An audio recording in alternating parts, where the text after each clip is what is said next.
Assalamualaikum warahmatullahi wabarakatuh dan salam sejahtera. Saya Sohaimi bin Masrin dari kumpulan 4 akan menerangkan mengenai peranan pegawai protokol.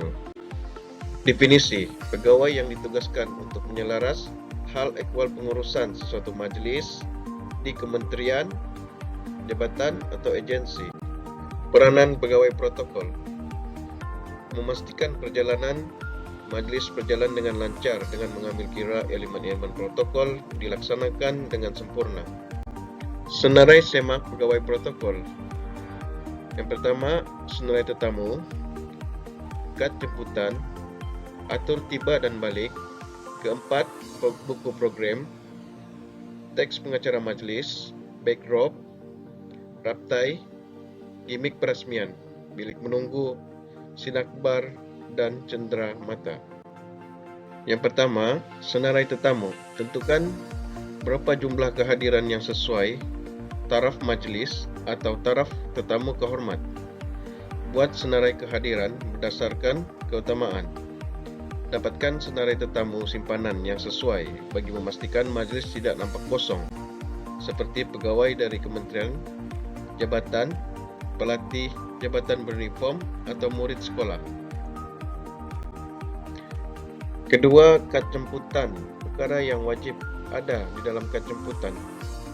Nama penganjur atau logo sekiranya ada, nama majelis, jemputan individu atau pasangan, tempat, hari, tarikh dan masa, merujuk kepada masa ketibaan tetamu kehormat, PSBP dan nomor penghubung, kod pakaian, dan atau cara program. Contoh kad jemputan. Ini dia ada logo, ada nama kementerian, kemudian tajuk majelis, diikuti tarikh, masa, tempat, dan juga kod pakaian. Atur tiba dan balik. Siapa yang paling awal tiba? Orang awam atau jemputan umum? Tetamu yang paling junior dan diikuti dengan tetamu yang senior. Kedua, siapa yang menyambut tetamu VIP? Pertama, tuan rumah, menteri ataupun pengerusi. Jemputan paling kanan selepas VIP, contohnya timbalan Perdana Menteri menyambut Perdana Menteri, pengurusi ataupun pengarah program, EJK untuk diperkenalkan kepada VIP. Terusnya, buku program. Kandungan buku program. Kata-kata haluan pengurusi majelis dihadkan kepada 2 sekiranya perlu. Latar belakang majelis, individu yang diraikan sekiranya perlu, atau cara majelis, penghargaan kepada pihak luar yang terlibat sekiranya perlu, cara pengagihan buku program, agih semasa ketibaan tetamu, diisi sekali dalam beg cenderamata, disusun di atas kerusi, diberi berasingan untuk tetamu kehormat. Kelima, teks pengacara majelis. Dapatkan senarai tetamu terkini. Salutasi hanya kepada tetamu dan pasangan yang hadir saja. Tidak perlu meleret, elakkan terlalu banyak pantun. Sebut nama dan gelaran hendaklah tepat. Elak keluar dari teks yang diberikan. Gunakan mikrofon yang berasingan. Yang keenam, backdrop. Ditulis dalam bahasa Melayu atau Inggris. Darjah kebesaran tidak perlu ditulis di backdrop. Sekiranya ingin meletakkan gambar, dapatkan gambar dari pejabat tetamu kehormat. Pastikan ada ruang bawah yang mencukupi. Ini ada 2 contoh backdrop. Yang pertama ini menggunakan bahasa Melayu. Yang sebelah ni menggunakan bahasa Inggris. Ini majelis rasmi yang tidak melibatkan orang asing atau duta dari luar lah. Yang sebelah ni dia majelis rasmi juga, tapi melibatkan duta-duta dan juga pelabur-pelabur asing. Jadi kita guna bahasa Inggris sebagai backdrop dia lah. Yang ketujuh, raptai. Perlu dapatkan kehadiran daripada semua pihak yang terlibat dalam majlis. Raptai dibuat secara serius walaupun ianya sekadar lakonan. Sebaik-baiknya dibuat mengikut masa sebenar, bermula dari ketibaan tetamu kehormat hingga balik. Raptai dibuat sehingga majlis tersebut perfect. Yang ke-8, gimik peresmian. Tentukan gimik peresmian sesuai dengan majlis. Perlu dimaklumkan kepada tetamu kehormat.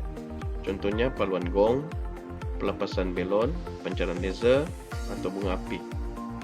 Sini ada dua contoh lah gambar gimik peresmian. Yang di atas ni pancaran laser, manakala yang di bawah ni pula paluan gong. Yang ke-9, bilik menunggu. Perlu hadkan siapa yang perlu berada di dalam bilik menunggu. Hidangan jamuan ringan seperti air mineral. Pemberi dan penerima queue untuk tetamu kehormat bergerak masuk ke tempat acara. Selalunya majlis yang melibatkan Yang di-Pertuan Agong atau Perdana Menteri, dia wajiblah ada bilik menunggu ni. Yang ke-10, sidang akbar. Dibuat mengikut keperluan, diselaras dengan setiausaha akbar atau pejabat komunikasi korporat tetamu kehormat, ruang yang cukup untuk media, press kit sekiranya ada. Yang ke-11, cenderamata. Saiz dan bentuk cenderamata perlu sesuai dengan bentuk majlis. Boleh diberi semasa peresmian pembukaan, penutup atau di bilik menunggu. Tentukan siapa yang layak mendapatkan cenderamata. Dapatkan pandangan dari pejabat VIP mengenai bentuk cenderamata. Perlu ada dulang dan alas yang sesuai. Kalau majlis yang melibatkan Yang di-Pertuan Agong, alas dulang ni dia kena warna kuning lah. Seterusnya saya serahkan kepada rakan kumpulan saya yang seterusnya. Assalamualaikum dan salam sejahtera. Saya Muhammad Syamsarfi bin Nudin daripada kumpulan 4. Saya akan menyambung pembentangan daripada rakan-rakan saya, yaitu pegawai pengiring ataupun liaison officer. Definisi: seorang pegawai pengiring akan dipertanggungjawabkan untuk mengiringi dan melayan tetamu bermula daripada ketibaan tetamu sehinggalah tetamu berangkat pulang. Seorang pegawai pengiring ditugaskan satu orang bagi seorang tetamu dan akan menginap di tempat kediaman bersama ataupun berdekatan dengan tetamu. Antara lain, pegawai pengiring juga dikenali sebagai juru iring ataupun bahasa pasarnya adikung. Antara peranan pegawai pengiring, yang pertama, untuk memberikan bantuan kepada tetamu sepanjang masa bermulanya dari masa ketibaan sehinggalah masa keberangkatan pulang. Yang kedua, untuk mengiringi tetamu ke majlis-majlis, sama ada majlis di dalam jadual ataupun majlis di luar jadual. Yang ketiga, seorang pegawai pengiring akan sentiasa peka dengan maklumat-maklumat terkini ataupun perkara-perkara sensitif yang berkaitan dengan tempat tinggal, masa ketibaan atau cara, kod pemakaian, susunan tempat duduk, kedudukan tetamu, menu makan, alahan makanan, vegetarian, non-vegetarian, dan yang lain-lain. Antara peranan lain bagi seorang pegawai pengiring ialah memaklumkan sekiranya berlaku pembatalan ataupun kelewatan dari pihak VIP kepada penganjur atau urus dia induk atau hos ataupun tuan rumah serta bahagian keselamatan. Yang kelima, mode on call ataupun standby bagi seorang pengiring. Antara senarai semak semasa ketibaan, sebelum ketibaan, semasa ketibaan, pergerakan ke hotel, ketibaan di hotel, pergerakan ke majlis, ketibaan ke majlis, berlepas pulang. Senarai sebelum ketibaan, susunan kenderaan dan motorkar, kapet merah dan bendera di lapangan terbang, kawalan kehormat utama ataupun static guard, refreshment di bilik menunggu, kenal pasti kaunter tempat dan menteri pengiring serta pegawai-pegawai kanan. Semasa ketibaan, seorang pegawai pengiring akan memperkenalkan tetamu kepada VIP tempatan, pelepasan bagasi, pelepasan senjata api sekiranya ada serta pasport. Pengagihan tag pengenalan dan kad akses dilakukan oleh seorang pegawai pengiring. Pergerakan ke hotel pula, kedudukan VIP sama ada di belakang pemandu ataupun penumpang. Agihan kereta kepada tetamu, kenal pasti laluan protokol ataupun laluan alternatif sekiranya diperlukan. Bilangan kenderaan dalam motorkar. Ketibaan di hotel. Sambutan dilakukan oleh pihak hotel. Bendera dan kapet merah turut disediakan. Daftar masuk kad akses akan diserahkan. Lift pun sudah tersedia untuk para VIP. Maklumat ringkas mengenai program berikutnya serta atur cara. Agihan bagasi ke bilik anggota rombongan dilakukan oleh pihak hotel. Pergerakan ke majlis. Seorang pegawai pengiring turut mengingatkan VIP dan delegasi waktu bertolak ke majlis. Memastikan pemakaian yang betul, bergerak mengikut jadual, menentukan sama ada keperluan kapet merah ataupun tidak. Turut menghubungi penganjur, hos untuk memaklumkan pergerakan VIP. Ketibaan di majlis. Pegawai pengiring akan memperkenalkan kepada hos siapa tetamu dan memperkenalkan tetamu pula kepada hos. Tanda tangan buku pelawat turut dilaksanakan bagi memastikan tetamu menggunakan tangan kiri ataupun tangan kanan. Pegawai pengiring akan mengiringi ke tempat duduk. Lokasi majlis mempunyai tempat kasut, letak kasut yang bersesuaian. Mode standby serta menerima arahan akan dilakukan. Bagi senarai berlepas pulang, pengurusan bagasi tetamu dilakukan terlebih awal.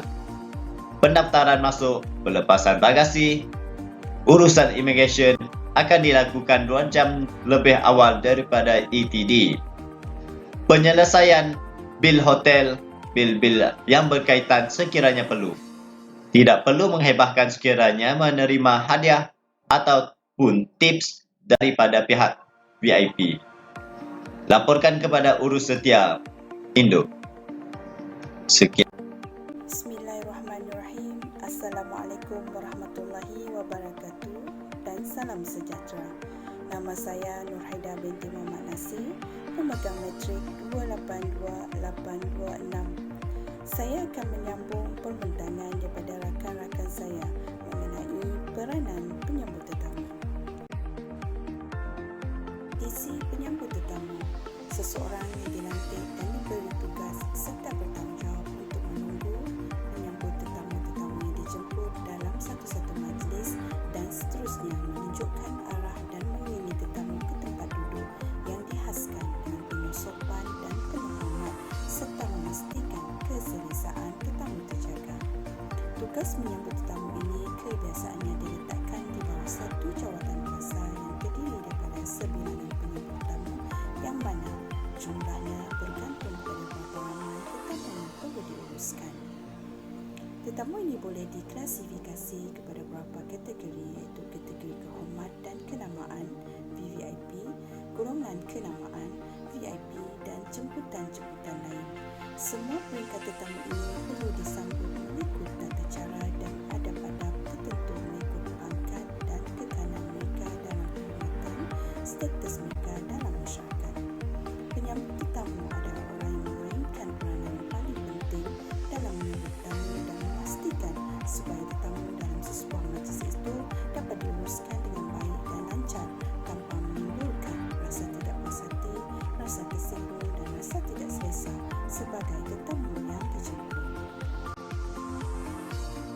Peranan sebagai penyambut tetamu, memastikan tetamu-tetamu yang hadir disambut dengan ceria dan berada di tempat dan masa yang sepatutnya agar perjalanan majlis dapat berjalan dengan lancar dan sempurna. Kategori penyambut tetamu. Terdapat 3 kategori penyambut tetamu iaitu: pertama, penyambut tetamu di sesebuah majlis; kedua, penyambut tetamu di agensi atau organisasi kerajaan atau bukan kerajaan; dan ketiga, penyambut tetamu di kaunter-kaunter pertanyaan di sesebuah organisasi atau jabatan. Ciri-ciri penyambut tetamu. Antara ciri-ciri penyambut tetamu adalah seseorang itu mempunyai sifat sabar, kenal tetamu yang dijemput, cekap dan pantas, berpakaian kemas mengikut kesesuaian majlis, bertingkah laku baik, sedap mata memandang, toleransi dan mahir dalam menyambut tetamu. Antara tugas-tugas penyambut tetamu adalah: pertama, memahami tujuan dan atur cara majlis; kedua, mendapat senarai jemputan yang hadir terutama VVIP; ketiga, mengenali tetamu; keempat, menunggu tetamu di pintu masuk utama; kelima, menyambut tetamu dengan senyuman dengan rasa penuh tanggungjawab; keenam, menjemput tetamu masuk ke dalam dewan; ketujuh, membawa masuk serta mengiringi tetamu ke tempat duduk yang disediakan; ke-8, menjawab sebarang pertanyaan yang diajukan oleh tetamu; ke-9, menyerahkan buku program kepada tetamu; dan ke-10, memastikan kebajikan dan keselesaan tetamu terjaga daripada waktu tetamu tiba sehingga majlis selesai dan tetamu diiringi pulang. Kesimpulannya, setiap pegawai protokol, pegawai pemilik maupun penyambut tetamu yang menyandang peranan dan tugas masing-masing dalam memastikan setiap program teratur seperti mana yang dijadualkan. Tugas-tugas ini tidak boleh dipandang remeh kerana ia menunjukkan ciri-ciri yang terdapat dalam organisasi penganjur. Maka dengan ini berakhirlah pembentangan dari kami kumpulan 4. Sekian, terima kasih.